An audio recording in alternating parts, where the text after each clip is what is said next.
610 कुंवारे अधेड़ लोगों से लाखों की ठगी का खुलासा।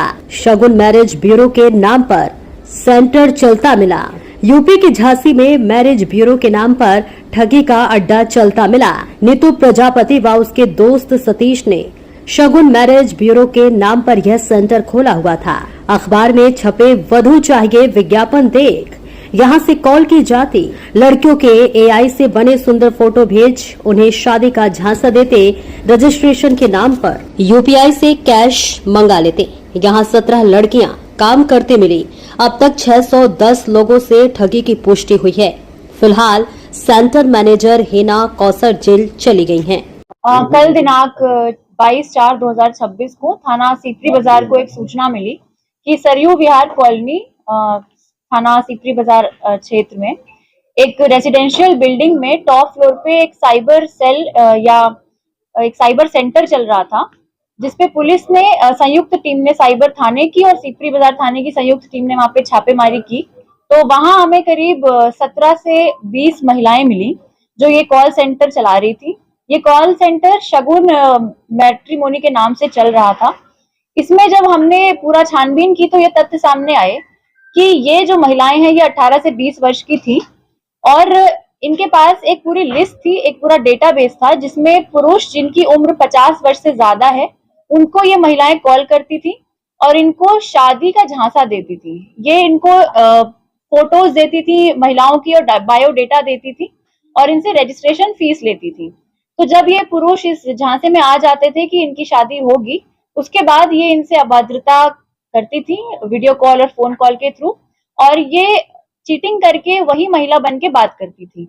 तो इस तरह से इन्होंने करीब 610 पुरुषों से 1000 से लेके 25,000, 30,000, 1 लाख तक की धनराशि इन्होंने इस तरह से प्राप्त की है।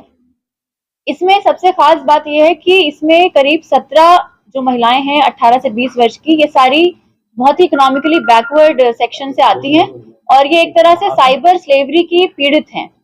ये जितने भी हमने इनको 16 महिलाओं को रेस्क्यू कराया है और इनकी काउंसलिंग करा के इनके पेरेंट्स को हमने सपोर्ट किया है।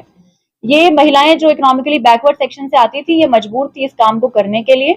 इसके जो मुख्य आरोपी हैं इसमें हिना कौसर, जिसको आज हमने अरेस्ट किया है और न्यायालय के सामने पेश किया है, ये इस पूरे कॉल सेंटर की प्रबंधक थी।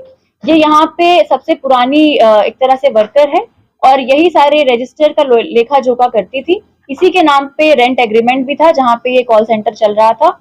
और इसके जो अन्य आरोपी हैं सतीश छिपा और नीतू प्रजापति, ये दोनों शिवाजी नगर के रहने वाले हैं और ये फरार हैं। पुलिस टीमें गठित की जा चुकी हैं, इनकी छानबीन हम कर रहे हैं। इसी क्रम में हमने 9 अकाउंट्स, बैंक अकाउंट्स फ्रीज करा लिए हैं और इन अकाउंट्स में करीब 50,000 की हमने धनराशि भी फ्रीज करा ली है।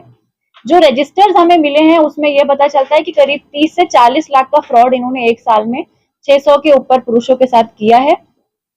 जो बरामदगी है वो करीब 30 कीपैड वाले मोबाइल फोन है, 5 स्मार्टफोन्स हैं और करीब 29 से 30 रजिस्टर्स हैं जिसमें हर महिला अपना एक अकाउंट मेंटेन करती थी। और इसमें हमें 7 कंप्यूटर सिस्टम्स भी मिले हैं और एक एसर का टैबलेट मिला है। जो 17 महिलाओं का आपने रेस्क्यू किया है वो क्या मजबूर थी, क्या ब्लैकमेलिंग का शिकार हो रही थी क्या?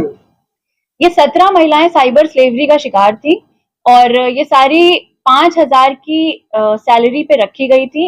एक महीने में 5,000 कैश इन्हें दिया जाता था और ये महिलाएं मजबूर थी इस काम को करने के लिए। बहुत ही इकोनॉमिकली बैकवर्ड फैमिली से आती हैं और इनके पेरेंट्स को भी ये बातें नहीं पता थी, तो इस तरह से इनको मजबूर किया गया था। क्षेत्र कितना था इस कॉल सेंटर का पूरा जो है? इनके पास जो लिस्ट है, ये 610 जो पुरुष हमने देखे हैं ये पूरे पैन इंडिया से हैं। इनके पास जो डेटाबेस है ये पैन इंडिया का है, पर जो ये 16 महिलाएं जो साइबर स्लेवरी की पीड़ित हैं ये पूरी लोकल झांसी की हैं। कैसे शिकार बनाते थे?